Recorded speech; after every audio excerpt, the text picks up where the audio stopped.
এখন 10টা মেয়ে মিলে একটা মেয়েকেও পিটাচ্ছে। সুবহানাল্লাহ, এটা ইসলাম? একটা মেয়েকে আপনি ঘরের মধ্যে ঢুকায় সারা রাত পিটাবেন, মেয়েটা কাঁদতে কাঁদতে বলছে আমার পায়জামা পর্যন্ত খুলে ফেলেছে টান দিয়ে।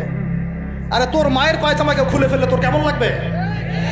তোর বোনের পায়জামাকে খুলে ফেললে তোর কেমন লাগবে?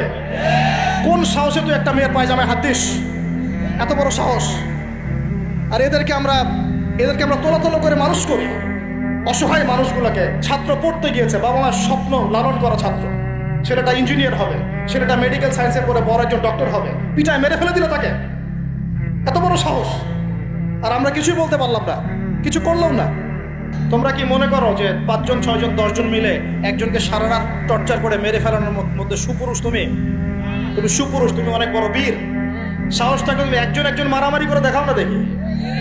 ওর এত বড় সাহস, তাহলে একজন মারামারি করে দেখাও না। আসো রিংয়ের মধ্যে আসো, তারপর দেখি তোমার কত শক্তি, আমাদের কত শক্তি। একজন 1-on-1 ব্যাটেলে আসো, খালি হাতে 1-on-1 ব্যাটেলে আসো।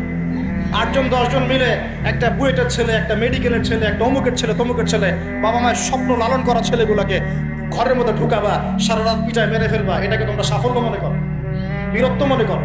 এই ছেলেগুলোকে জন্ম দিয়েছে যে পিতা মাতায়, এদের জন্য ধিক্কার আমার পক্ষ থেকে। আপনারা এইসব সন্তান জন্ম দিতে গেলেন কেন?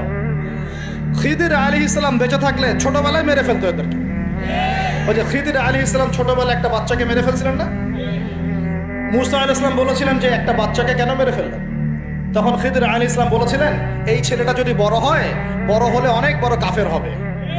আল্লাহ আগে জানিয়ে দিয়েছেন, এই জন্য আগে মেরে দিয়েছে। এই বাচ্চাগুলোকে নিতে গেলেন কেন? কোনো রকম লজ্জাবোধও নাই, চক্ষু লজ্জা নাই। এরপর যখন আইন শৃঙ্খলা বাহিনী এদেরকে অ্যারেস্ট করে নিয়ে যায়, বীরের মতো হাসতে হাসতে চলে যায়। ও জানে যে আমার কোনো সমস্যা হবে না, ফাঁক ফোকর দিয়ে বেরিয়ে চলে আসবে।